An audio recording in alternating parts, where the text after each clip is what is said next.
students, this is lecture 2 of unit 1 paper 2. So our next definition, before starting I want to say one thing. आपको regular पढ़ना है, जो previous lecture है उसकी notes जो आप लिखते हो वो, और यदि हो सके तो वीडियो आपको रिपीट देखना, आप देख सकते हो वो वीडियो आप देखेंगे रिपीट और नोट्स अच्छे से पढ़ेंगे प्रीवियस लेक्चर की, तो अगले लेक्चर में आपकी हेल्प होगी। जैसा रेगुलर क्लास में होता है वैसे जब तक हम पीछे का ना पढ़े तो आगे का समझने में आपको डिफिकल्टी जाती है, तो same is here. Previous lecture अच्छे से समझिए, अच्छे से पढ़िए, उसकी नोट्स आप लिखते हो उसको दोबारा रिवाइज कीजिए, दोबारा पढ़ के देखिए, तब आपको अगले लेक्चर में हेल्प होगी। So we start. So our next definition is event, है ना। इवेंट मतलब कोई, हम ऐसा जैसा डेफिनेशन देखकर समझ सकते हैं, लग सकता है हमको कि इवेंट मतलब कोई इवेंट की बात कर रहे हैं, फंक्शंस की बात करते हैं ना, वैसा नहीं है। इवेंट का मैथमेटिकल मीनिंग यहाँ क्या होता है इस स्पेस साइंस में, वो हम देखेंगे। Anything that happens in universe is called as event. यहाँ पर देखो क्या लिखा है, यूनिवर्स। पूरे यूनिवर्स में, अभी यूनिवर्स क्या होता है आपको पता है, और तो अर्थ से भी ज़्यादा बड़ा सभी प्लानिटरी सिस्टम मिलकर हमारा सोलर सिस्टम, हमारा सोलर सिस्टम जिस गैलेक्सी में है, मिल्की वे गैलेक्सी, वो एक गैलेक्सी और बहुत सारी गैलेक्सी मिलकर बनता है यूनिवर्स। और ब्लैक होल वगैरह बहुत बड़ा कंसेप्ट है। यूनिवर्स मतलब क्या होता है, तो यूनिवर्स मतलब जहाँ कहीं भी कुछ भी हम ऑब्जर्व कर रहे हैं जो बात, उस ऑब्जर्वेशन पॉइंट को हम कह सकते हैं इवेंट। यहाँ पर इन शॉर्ट ये लिखा है, anything that happens in universe is called as event. Any event can be describe as space time coordinate. What is space time? Space तो आपको समझ में आ जाएगा, स्पेस मतलब जगह, जैसे जहां वो हुआ है तो हमको उसको लोकेट करने के लिए हम कोऑर्डिनेट उसके डिनोट करते हैं एक्स वाई जेड से, that is here what space. What is the meaning of time? तो टाइम का मतलब क्या होता है, ये एक कंसेप्चुअल पार्ट है थोड़ा सा, कि वहां टाइम भी एक कोऑर्डिनेट के तरीके से काम करता है। अभी टाइम कोऑर्डिनेट कैसा हो गया, तो जैसे मैंने कहा आपको थोड़ा नॉलेज है तो ये समझ में आ जाएगा। अर्थ जो है, अर्थ तक सन से लाइट आने के लिए कितना टाइम लगता है? 8 मिनट और 20 सेकंड। शायद आपको पता, 8 मिनट और 20 सेकंड। थोड़ा समझिए कि हम जो ऑब्जर्व कर रहे हैं, हम जिस सन को देख रहे हैं वो एक्चुअली 8 मिनट और 20 सेकंड पुराना है, क्योंकि देखने के लिए लाइट आने का समय जो लगेगा, तो हमको जो दिख रहा है वो 8 मिनट 20 सेकंड पहले हो चुका है, तभी हमको वो दिख रहा है, क्योंकि लाइट आने के लिए उतना टाइम लग रहा है। अभी मान के चलिए कि कोई भी प्लैनेटरी ऑब्जेक्ट, दूसरा कोई प्लैनेट और कोई भी चीज सन के अपोजिट साइड में है, और वो जितना अर्थ का डिस्टेंस है उतना ही डिस्टेंस उधर है। मान के चलिए कि ऐसा कोई ऑब्जेक्ट है, तो अभी क्या होगा, अभी यदि आप उस प्लैनेटरी ऑब्जेक्ट को ऑब्जर्व कर रहे हैं अर्थ से, जो मैंने कहा कि सन के अपोजिट डायरेक्शन में है, लेकिन अर्थ के ही डिस्टेंस इतना, तो अभी आपको ऑब्जर्व करने में, या अभी आपको जो ऑब्जर्वेशन मिल रहे हैं वो कितने पुराने रहेंगे? 16 मिनट 40 सेकंड। मतलब ये कि जिस ऑब्जेक्ट को आप देख रहे हैं वो 16 मिनट 40 सेकंड पुराना है। देख तो आप रहे, लेकिन वो लाइट आपके आंखों तक आने के लिए 16 मिनट और 40 सेकंड लगे। इससे ये साबित होता है कि वो ऑब्जेक्ट आप जो ऑब्जर्व कर रहे हैं वो 16 मिनट 40 सेकंड पुराना है। मतलब यूनिवर्स में टाइम एक इंपॉर्टेंट फैक्टर प्ले करता है, इसीलिए स्पेस मतलब XYZ डायमेंशन और टाइम मतलब टाइम काउंटिंग भी अलग अलग होता है। इसीलिए स्पेस टाइम कोऑर्डिनेट मिलकर एक इवेंट डिस्क्राइब किया जाता है।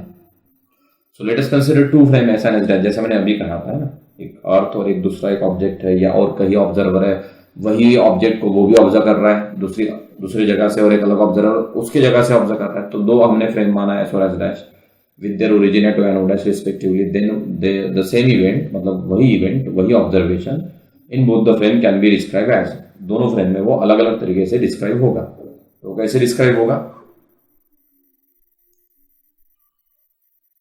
तो एक पहले फ्रेम एस में हमने बोले कि उसके कोऑर्डिनेट जो XYZ स्पेस कोऑर्डिनेट XYZ और टाइम कोऑर्डिनेट T, और दूसरे फ्रेम एस डैश में उसके स्पेस कोऑर्डिनेट होते हैं X dash Y dash Z dash, जिसको हम R डैश कहते हैं, और time coordinate T dash S dash. तो यहाँ एस डैश मतलब दूसरी फ्रेम के लिए हमने सिस्टम कोऑर्डिनेट में सभी जगह डैश लगा दिया है, सफिक्स, अपर सफिक्स। तो और इसके लिए एक रेफरेंस डायग्राम है ये वाली, जैसे आप देख रहे हैं कि ये हमने माना कि ये एक ऑब्जर्वर है, मतलब ये एक रेफरेंस सिस्टम है। जैसा मैंने कहा कि हम अर्थ पे बैठे हैं, हम ऑब्जर्व कर रहे हैं, तो हमारे लिए एस मतलब ये पूरा सिस्टम हो गया अर्थ। तो ये ऑब्जर्वर उसी इवेंट को देख रहा है इस तरीके से, और दूसरा एक ऑब्जर्वर हो सकता है कि ये मंगल ग्रह पर है, और ये अर्थ हो गया, ये मंगल ग्रह हो गया, और दोनों किसी एक यूनिवर्सल इवेंट को ऑब्जर्व कर रहे हैं जो स्पेस में हुआ है। अभी दोनों के लिए, मतलब अर्थ वाले के लिए भी और मंगल ग्रह वाले के लिए भी, जो दोनों ऑब्जर्वेशंस है वो पॉइंट तो एक ही है, बट टाइम काउंटिंग जैसा मैंने कहा अलग होगा, और डायमेंशन कोऑर्डिनेट जो रहेंगे 3 डायमेंशन वो भी दोनों के लिए दोनों के हिसाब से अलग अलग होंगे। तो इसलिए हमने ये जो बोला XYZ उसी पॉइंट पर, ये अर्थ के ऑब्जर्वर के लिए हो गया, मान के चलो इस फ्रेम के इस ऑब्जर्वर के लिए हो गया जो एस फ्रेम में है, जिसको मैंने एग्जांपल के तौर पर अर्थ बोला था, और वही ऑब्जर्वेशन अलग कोऑर्डिनेट आपको मिलेंगे मंगल ग्रह पे, मतलब एस डैश वाले फ्रेम के लिए, X dash, Y dash, Z dash और टी डैश। तो ये जो हमने ऊपर डेफिनेशन पढ़ा इवेंट, तो इवेंट क्या होता है, और कोई भी इवेंट के दो अलग अलग फ्रेम में अलग अलग ऑब्जर्वेशन होंगे, ये यहां से याद रखना है। अगला क्वेश्चन है, समर 16 में आया है 6 मार्क के लिए। Okay, obtain general and special Galilean transformation of an event, also write their inverse. General और स्पेशल गैलीलियन ट्रांसफॉर्मेशन क्या है? ट्रांसफॉर्मेशन मत का यह मतलब ये होता है कि फ्रेम एस में जो चीज ऑब्जर्व की जा रही है, चारों कोऑर्डिनेट, वो फ्रेम एस डैश में क्या होंगे, है ना। तो consider two inertial frame of reference S and S dash with origin O and O dash respectively such that S is at rest and S dash is moving with uniform velocity V। अभी ये क्या consideration है, हमने दो frame मानी है ना, S और S डैश, और उसके ओरिजिन है O और O डैश। डायग्राम पे ध्यान से देखिए, ये जो डायग्राम है नीचे, ये हमने दो फ्रेम माना, ये फ्रेम S है और ये फ्रेम S डैश है, और उसका ओरिजिन O और O डैश है।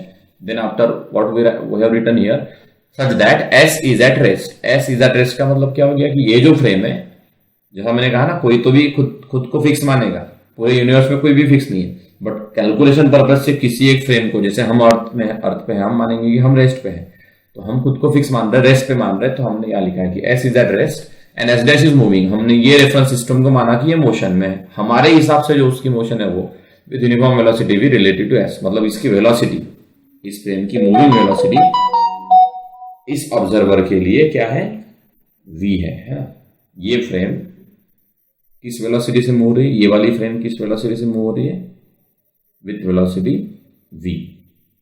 So that is the fixed consideration in the nearly complete paper. इस पूरे पेपर में हम ये मान के चलते हैं कि एक स्टेशनरी फ्रेम है, मतलब फिक्स फ्रेम है S, और एक मूविंग फ्रेम है जिसको हम यहां से आगे हमेशा क्या बोलने वाले, S डैश ही बोलने वाले, और S डैश की वेलोसिटी जो है वो क्या है, v है, और वो कांस्टेंट है, मतलब वो ये पूरा सिस्टम इस सिस्टम के हिसाब से कांस्टेंट वेलोसिटी से मूव हो रहा है। तो उसके जो पॉइंट रहेंगे, let some event P observe in frame S and S dash, मतलब पॉइंट पी जो है इवेंट जिसको हम बोल रहे हैं, उसके कोऑर्डिनेट क्या होंगे, फ्रेम एस के लिए कोऑर्डिनेट होंगे एक्स वाई जेड और टी, और फ्रेम एस डैश के लिए क्या कोऑर्डिनेट होंगे, X dash, Y dash, Z dash और टी डैश। तो जैसा यह डायग्राम में डिस्क्राइब किया है। Then let origin of both the frame coincides at t equal to 0 and t dash equal to 0, मतलब इनिशियली ये मान के चलिए कि ये इसके लिए जो भी हमको ट्रांसफॉर्मेशन डिटेक्ट करना है, तो एट सम पॉइंट हमने ये माना कि ये दोनों एक ही जगह थे, और बाद में ये मोशन हुआ, तभी ये समझकर हम ट्रांसफॉर्मेशन डिटेक्ट कर सकते हैं। तो हमने माना कि इनिशियली दोनों कोऑर्डिनेट एक ही जगह थे, और ये ओ और ओ डैश यही था, और बाद में ओ डैश यहां शिफ्ट हुआ, मतलब ये फ्रेम यहां से यहां मूव हुई इन टाइम t। तो ये डायग्राम कैसी बनी, विथ रिस्पेक्ट टू ऑब्जर्वर, जो ये वाला ऑब्जर्वर है O पे, उसके लिए पॉइंट p का पोजीशन वेक्टर हमने r से नोट किया है। जो दूसरे फ्रेम में ऑब्जर्वर है O डैश पे, उसके लिए पॉइंट p का वेक्टर क्या होगा, r डैश होगा। और O डैश vt की कैसे आया, we know the formula here, velocity is what, distance upon time. So what is the distance means velocity into time, है ना। Velocity is distance upon time, और we can say displacement upon time. So what is the displacement, velocity into time. तो ये हो गया कि velocity into distance, O dash distance क्या होगा, डिस्प्लेसमेंट कितना होगा, ये होगा, ये हो गया ओ डैश, और ये हो गया vt। इस तरीके से ये आ गया। Now by triangle law you can say that O dash plus O dash p equal to OP. Triangle law क्या होता है, ट्रायंगल में जो कोई भी दो वेक्टर, ट्रायंगल में आप देख रहे हैं ये ओ डैश और ओ डैश p, ये सीक्वेंस फॉलो हो रहा है, और ये जो है ये सीक्वेंस अपोजिट है, मतलब ये तो यहां से इधर होना चाहिए था, लेकिन ऐसा नहीं है, ये और ये फॉलो करने के बाद ये अपोजिट है। तो जो दो फॉलो कर रहे हैं उसका एडिशन जो थर्ड फॉलो नहीं कर रहा वो होगा, मतलब O dash followed by O dash p equal to OP. So O dash क्या है, vt है, ओ डैश p r है और op r है, sorry O dash p r dash है और op r है। तो हमने यहाँ वैल्यू रखा है, आर डैश क्या आया यहाँ से, फिर आर माइनस ये गया राइट में वी टी, इक्वेशन 1। ये इक्वेशन 1 है, इसको हम कहते हैं जनरल गैलीलियन ट्रांसफॉर्मेशन। लेकिन इसके दो फॉर्म है, एक ये वाला और एक आगे। आर डैश के जगह हम आर के जगह हम क्या रखेंगे, एक्स वाई जेड टी। यहाँ आर के जगह क्या रखेंगे, एक्स वाई जेड टी नहीं सॉरी, ओनली आर के जगह X Y Z, R dash के जगह X dash Y dash Z dash. और वी जो है, जैसा वी वेलोसिटी है, आपने फिजिक्स में पढ़ा हुआ कि कोई भी वेक्टर 3 कंपोनेंट में रिजॉल्व होता है, एक्स डायरेक्शन में, वाई डायरेक्शन में और जेड डायरेक्शन में। तो हमने वेलोसिटी के 3 कंपोनेंट माने, वी एक्स, वी वाई और वी जेड। तो ये 3 वैल्यू आप यहां रख दो, आर डैश के जगह X dash Y dash Z dash, R की जगह एक्स वाई जेड और वी के जगह V X V Y V Z T. हम वेक्टर को, आर को, वी को और आर डैश को ऐसा लिखते हैं। मतलब हम एट दिस स्टेज ये मान के चल रहे हैं कि ये 3 डायमेंशन में लिखना मतलब ही वेक्टर है। हम उसको जैसा ऐसा लिखते थे ना, एक्स आई प्लस वाई जे, देखो आपको याद आ रहा होगा, प्लस जेड के। तो हम ऐसा नहीं लिखेंगे, हम इसके जगह ये मानेंगे, इसी से ये बनता है ना। तो हम ऐसा लिखने वाले नहीं है, हम ये मानेंगे कि इसी को हम ये मान रहे हैं। तो इट इज अंडरस्टूड कि वेक्टर को हम ऐसा लिख रहे हैं बट वो एक्चुअली होता है ऐसी है। तो यहां से आगे हमने ये तीनों वैल्यू रख दी यहां पर, आर डैश के जगह ये, आर के जगह ये और वी टी के जगह ये, वी के जगह और टी एज इट इज है। देन ये हो गया वी एक्स इंटू टी। तो यहां से फर्स्ट माइनस फर्स्ट करेंगे, क्या मिलेगा, X minus V X T मिलेगा जो फर्स्ट होगा। सेकंड क्या होगा, Y minus V Y T, और थर्ड क्या होगा, Z minus V Z T. ये हो गया। तो यहाँ का फर्स्ट इक्वल मतलब एक्स डैश की value X minus V X T, यहाँ का सेकंड और यहाँ का सेकंड इक्वल, तो वाई डैश की value Y minus V Y T, और जेड डैश यहाँ का थर्ड और यहाँ का थर्ड इक्वल, मतलब जेड डैश हो गया Z minus V Z T, और T dash equal to T Q, because time calculation दोनों के लिए, मतलब ओरिजिनली ओ डैश और ओ पे ऑब्जर्वर सेम था, तो जो मोशन का टाइम रहेगा दोनों फ्रेम में, है ना, ओ से ओ डैश डिस्टेंस कवर करने में जो टाइम लगेगा वो दोनों फ्रेम के लिए सेम रहेगा, इसलिए T dash equal to T है। तो इक्वेशन 1 जो है वो गैलीलियन ट्रांसफॉर्मेशन है, और इक्वेशन 2 जो है वो भी गैलीलियन ट्रांसफॉर्मेशन है। कौन से, जनरल गैलीलियन ट्रांसफॉर्मेशन है ना। What is special Galilean transformation, तो स्पेशल गैलीलियन ट्रांसफॉर्मेशन के लिए, जैसा उसमें नाम ही है स्पेशल, तो स्पेशल क्या है, हमने उसमें स्पेशलिटी ये ले ली है कि हमने माना कि frame S dash is moving parallel to X X dash axis. मतलब मोशन तो किसी भी डायरेक्शन में हो सकता है, लेकिन ओनली एक्स डायरेक्शन में मोशन है ना, हॉरिजॉन्टल सिर्फ एक्स डायरेक्शन में। तो क्या होगा, जो वेलोसिटी है उसके बाकी 2 कंपोनेंट 0 होंगे, सिर्फ एक्स कंपोनेंट ही रहेगा। क्यों रहेगा, क्योंकि सिर्फ मोशन जो है एक्स और एक्स डैश डायरेक्शन में है, इसीलिए वाई कंपोनेंट मतलब वी वाई और Z component V Z velocity का 0 होगा, तो वी एक्स ही वी होगा। तो वी एक्स वी हो जाएगा, ये मैग्नीट्यूड के फॉर्म में है, वेक्टर यहाँ लिखेंगे नहीं। वेक्टर जब आप लिखते हो तो तीनों कोऑर्डिनेट लिखना है, जब आप मैग्नीट्यूड लिख रहे हैं तो बिकॉज ये दोनों 0 है, तो उसका टोटल मैग्नीट्यूड वेलोसिटी का जो वी एक्स है वही होगा, क्योंकि बाकी दोनों 0 है, वी वाई 0 और वी जेड 0। तो एक्स डैश इक्वल टू क्या हो गया, एक्स माइनस वी टी। ये देखो यहाँ क्या लिखा है, इक्वेशन 2 बिकम, मतलब आपने ये तीनों वैल्यू ये सब कहाँ रखा है, इक्वेशन 2 में, यहाँ रखा है इक्वेशन 2 में, ये बॉक्स में। तो वी एक्स भी हो गया, तो एक्स डैश क्या आया, एक्स माइनस वी टी आया। वाई डैश क्या हुआ, वाई माइनस ये हो गया 0, इसलिए वाई डैश आ गया वाई, ये भी वी जेड 0, इसलिए जेड डैश हो गया जेड, और T dash equal to T. Equation 3 जो है इसको हम कहते हैं special Galilean transformation. So 1 and 2 जो है that are general Galilean transformation, and 3 जो है that is special Galilean transformation. उसके inverse, the inverse of general Galilean transformation are, तो इनवर्स क्या होता है, इनवर्स में एक रिवर्स केस हम मानते हैं, जैसा हमने पहले मैं समझा देता हूं आपको। यहां पर हमने क्या माना कि ये जो फ्रेम है ये स्टेशनरी है, रुकी है, रेस्ट है, और ये फ्रेम मोशन में है इस तरीके से, है ना, यहां से इधर। अब ये मान के चलो कि ये फ्रेम रेस्ट में है और ये अपोजिट, ये वाली फ्रेम इधर जा रही है, तो ये पूरा केस क्या होगा कि जो v है उसका साइन बदल जाएगा, है ना। ये v है तो इधर माइनस v, मतलब इन शॉर्ट साइन बदलेगा, और जो रेफरेंस है मतलब जो ये स्टेशनरी है अभी, तो इसके रेफरेंस इसको शिफ्ट होंगे और इसके रेफरेंस इसको शिफ्ट होंगे। इन शॉर्ट आपको ये समझना है कि साइन चेंज होंगे, और कोऑर्डिनेट जो है एक्स डैश के जगह एक्स डैश आएगा और एक्स डैश के जगह एक्स आएगा, रिवर्स वाई के जगह वाई डैश और वाई डैश के जगह वाई आएगा। मतलब आपको साइन बदलना है वेलोसिटी का, और क्या करना है, एक्स के जगह एक्स डैश या उसी समय एक्स डैश के जगह एक्स। तो ऐसा आप करेंगे सबसे पहले यहां, तो क्या होगा, इसको बदल दो, आर डैश के जगह आर लिखना है, आर के जगह आर डैश लिखना है, मतलब इन दोनों को आपस में बदल देना है, और ये क्या बनेगा, प्लस वी, क्योंकि यहाँ माइनस वी आया है तो प्लस वी बनेगा, और साथ में टी के जगह क्या लिखेंगे, टी डैश लिखेंगे।